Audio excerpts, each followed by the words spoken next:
Bonsoir, bonsoir. J'espère que vous allez bien chez vous. Donc, nous disons que Dieu vous bénisse partout où vous êtes. Nous disons encore Shalom au nom de Jésus-Christ.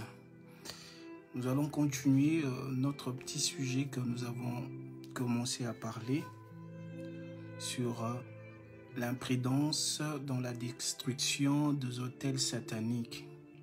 Certaines imprudences que nous faisons ou lorsque nous détruisons les autels sataniques.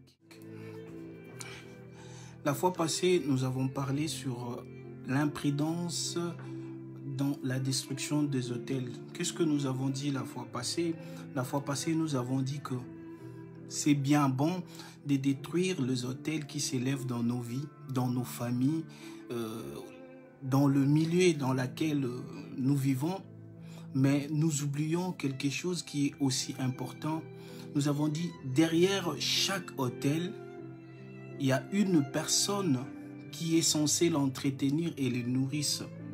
Vous savez, lorsque Dieu a demandé à Moïse de dire à Aaron de construire un autel pour l'Éternel, c'était pour offrir des holocaustes qui étaient perpétuels. C'est-à-dire, à chaque fois, sur cet autel, les enfants d'Israël devaient ramener des offrandes pour offrir à l'Éternel. De la même façon que les autels sataniques qui sont dans nos familles, les autels sataniques qui nous empêchent d'évoluer ou d'avancer, sont entretenus par des gens. C'est pourquoi nous avons dit que lorsque nous détruisons ces autels, nous devons aussi envoyer le feu sur les gens qui entretiennent ces autels. Sinon quoi? Après avoir que nous avons détruit ces autels, il y aura des gens qui viendront après nous, après la prière, après le jeûne, après les efforts que nous avons fournis pour détruire ces autels. Il y a des gens qui viendront après et ils vont reconstruire ces autels. Mais si, nous avons détruit ces autels et nous nous occupons aussi de gens qui nourrissent et qui veillent sur ces autels, je pense bien que nous allons obtenir la vraie liberté. Pourquoi nous détruisons les autels sataniques de nos vies? C'est parce que nous voulons être libres. Et cette liberté, nous devons en être rassurés. Cette liberté n'est pas pour un petit moment. Alors nous devons veiller sur toutes choses, sur les choses que nous sommes en train de faire, sur ce qui s'est passé dans nos familles. La destruction des autels, c'est vrai. Mais il y a des gens qui construisent, il y a des gens qui veillent. J'insiste qu'il y a chaque derrière autel, il y a quelqu'un qui veille sur ça. Et le plus souvent, nous oublions ces gens qui veillent, qui nourrissent et qui reconstruisent ces autels à chaque fois que nous les abattons. Deuxième point, aujourd'hui nous avons parlé sur les gens et aujourd'hui nous avons dit il y a encore une autre imprudence que lorsque nous sommes dans la destruction des autels et autres choses, nous oublions aussi que c'est bien de chercher sa délivrance. C'est bien de vouloir être délivré pour vivre sa liberté. Parce que Christ nous a appelés à vivre pleinement notre liberté sur terre. Mais il y a une chose encore. Nous recherchons souvent la délivrance sans connaître la source de notre malheur. C'est aussi une manière d'imprudence que les chrétiens font.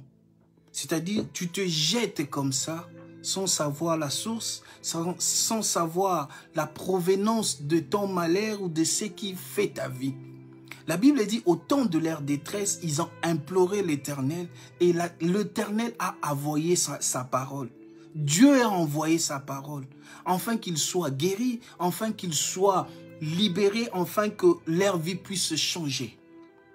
Au temps de leur détresse, ils crièrent vers l'Éternel et l'Éternel a envoyé sa parole. Nous cherchons la délivrance, c'est bien, mais nous devons aussi, comme la Bible dit, à votre foi, rajouter la connaissance. La connaissance est quelque chose qui est important. La connaissance te fait passer de l'étape d'un enfant à un héritier. La Bible dit aussi longtemps qu'un héritier ne diffère pas d'un enfant, il va rester comme ça, il est semblable à un esclave. Mais par la connaissance, tu passes d'une étape à l'autre. Lorsque tu as la connaissance, lorsque tu sais le Dieu à qui tu as confiance, lorsque tu connais les promesses, lorsque tu connais la source de ton problème, lorsque tu connais la source des autels et des alliances de ta famille, tu vas mieux combattre et ta prière aura plus d'efficacité. C'est comme un soldat qui a son plan. Lorsque nous allons en guerre, nous devons avoir un plan.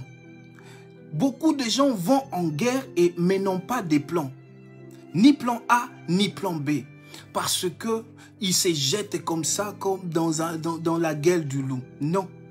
Le chrétien d'aujourd'hui doit comprendre avec des histoires anciennes de choses qui se sont passées. Toutes les histoires qui sont écrites dans la Bible, aujourd'hui les chrétiens doivent avoir la connaissance. Tu veux la délivrance de ton mariage, mais tu ne connais pas la source de ton malheur. Tu veux la délivrance financière de ta vie, mais tu ne connais pas la source. Tu veux la délivrance de tes enfants parce que tes enfants sont impolis, sont têtus, tes enfants n'écoutent pas. L'éducation de tes enfants part en ruine, mais tu ne connais pas la source. Tu veux la délivrance de ta famille, mais tu ne connais pas la source. La Bible dit en réalité, à l'homme, c'est l'esprit. Et aujourd'hui, je m'aimerais dire à quelqu'un que Dieu est capable de révéler toute source qui apporte un malheur dans ta vie. Dieu, Jésus-Christ, est capable de révéler par le Saint-Esprit la source qui dérange ta vie. Aujourd'hui, dans la destruction des autels, tu sais, si tu as la connaissance, si tu sais, le prophète Élie a dit, si réellement je suis un homme de Dieu, que le feu descende. C'est parce qu'il avait la connaissance de son Dieu. Il savait d'où il tire son pouvoir. Mais aujourd'hui, beaucoup d'entre nous, nous commettons cette imprudence d'aller dans des choses spirituelles sans connaissance, sans savoir où mettre les pieds. C'est ainsi que nous sommes en train de rencontrer beaucoup de choses et nous sommes en train de dire dans des choses qui ne pouvaient que nous prendre 1 minute, qui ne pouvaient que nous prendre 5 minutes, mais nous sommes en train de durer dans des choses parce que nous manquons de la connaissance. C'est de l'imprudence. Tu vas aller allumer le feu et pourtant tu n'as pas cette force de combattre le feu. Tu vas aller encore chercher des problèmes dans ta vie et pourtant tu n'as pas la force. Mais je prie pour quelqu'un ce soir, que l'Éternel te donne la force afin que tu combattes le bon combat pour que tu puisses être délivré. Que la main puissante de l'Éternel soit sur toi, que la main puissante de l'Éternel te délivre au nom de Jésus. Que le feu de l'Éternel descende sur tes adversaires. Que le feu de l'Éternel descende sur toute personne qui est en train de combattre ta vie, sur tes ennemis, sur les ennemis de ton succès, de ton avancement, de tes projets. Que le feu de l'Éternel descende, peu importe la personne, toute personne qui est ennemie de toi, que l'Éternel fasse descendre sur lui le feu. Et dans la destruction des autels, lorsque nous avons la connaissance de ce qui bloque notre vie, nous sommes puissants devant la chose. Lorsque tu as la connaissance, tu es puissant, tu es une femme puissante, tu es un homme puissant. Alors recherche, la seule moyen d'avoir la connaissance sur la chose qui bloque ta vie, c'est lire la parole de Dieu. C'est par la prière, Dieu est capable de te révéler cela. Que Dieu visite quelqu'un. Que Dieu fasse grâce à quelqu'un. Et j'aimerais dire encore pour finir ce soir, toi dont beaucoup de gens sont en train de parler sur toi, toi dont les gens sont en train de te condamner parce que tu as fait ceci, parce que tu as fait cela. toi dont on dit, toi dont on fait que lever ton péché parce que tu as péché, parce que tu as mené une vie antérieure qui n'était pas bonne. Les gens disent, les gens te condamnent, mais laisse-moi te dire que Jésus-Christ ne te condamne pas. Mais ce qu'il désire, ce qu'il souhaite, il veut que tu changes cette façon, ta manière de vivre. Voici, Jésus a dit à cette femme, où sont les gens qui t'ont condamné? Il a dit, Seigneur, il n'y a personne. Il a dit, moi non plus, je ne te condamne pas. Là où les gens sont en train de te condamner, là où les gens sont en train de dire et de faire primer ton péché, écoute-moi, le Christ ne te condamne pas. Jésus dit à cette femme, femme, moi non plus, je ne te condamne pas. Va, mais ne pêche plus. On t'accuse de beaucoup de choses, on t'accuse d'avoir changé de nom, on t'accuse d'avoir baissé ton âge, on t'accuse d'avoir frauduleusement obtenu ton diplôme, on t'accuse de beaucoup de choses. Laisse-moi te dire ce soir que le Christ Jésus ne te condamne pas. De la même façon qu'il a dit à cette femme prostituée qu'on a ramenée devant lui, que moi non plus je ne te condamne pas. Le Christ en ces moments ne te condamne pas, mais il veut que tu changes ta vie.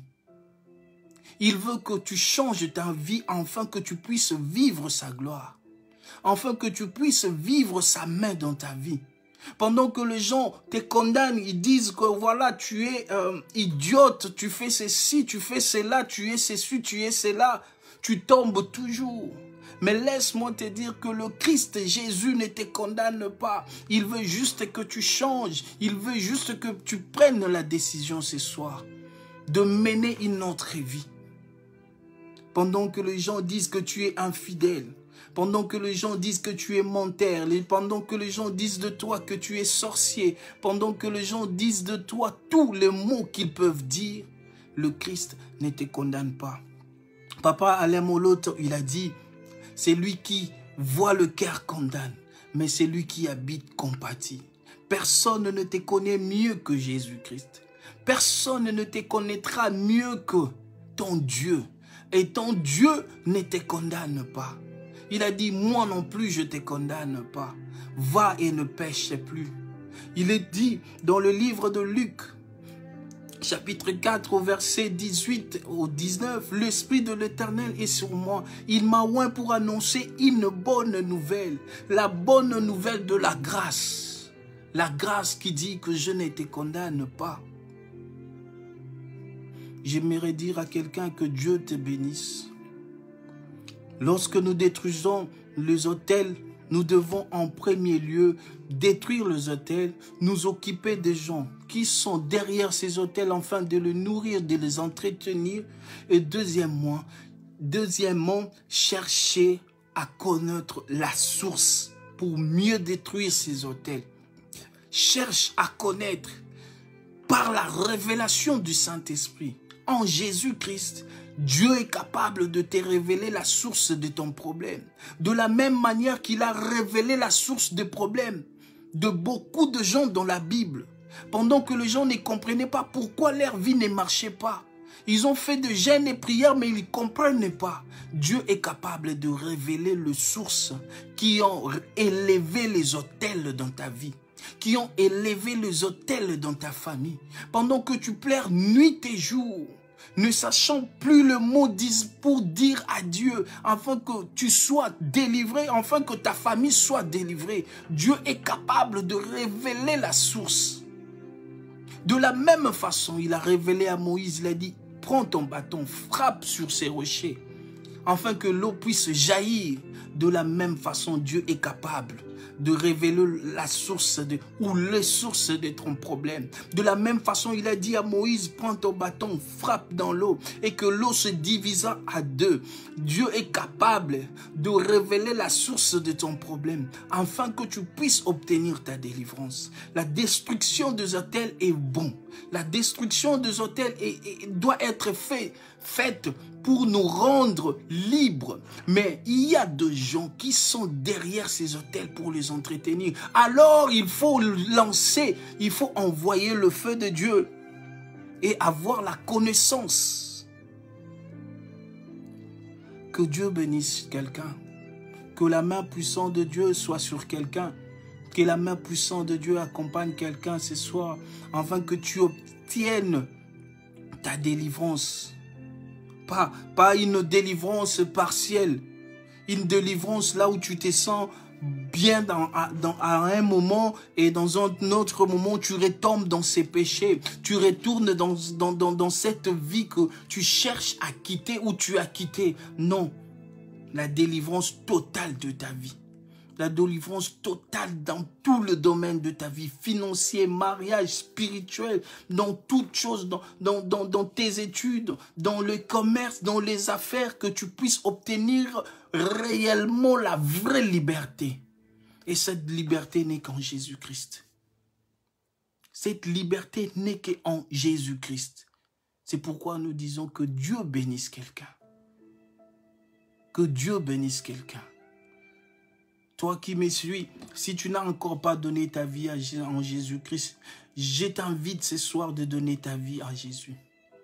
Ça ne t'écoute rien, mon frère, ma soeur, d'essayer. Ça ne t'écoute rien. Je te conseille, je t'exhorte, je te supplie, mon frère, ma soeur. Donne ta vie à Jésus. Car le temps est mauvais. Le temps qui passe ne sera pas racheté. Mais tout le temps que tu as perdu, tu peux le ravoir. La Bible dit, je restaurerai les années qu'ont dévoré la sauterelle. Donne ta vie à Jésus. Je t'invite ce soir de faire une courte prière, même de dire juste une phrase. Seigneur, je te donne ma vie. Seigneur, j'abandonne ma vie entre tes mains. Sois mon Seigneur, sois mon Sauveur. Tu as fait des années avec cette maladie. Le médecin en parlait sur ton cancer, sur la maladie que tu as.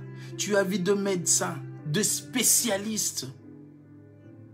Tu es passé par des opérations, mais rien ne change.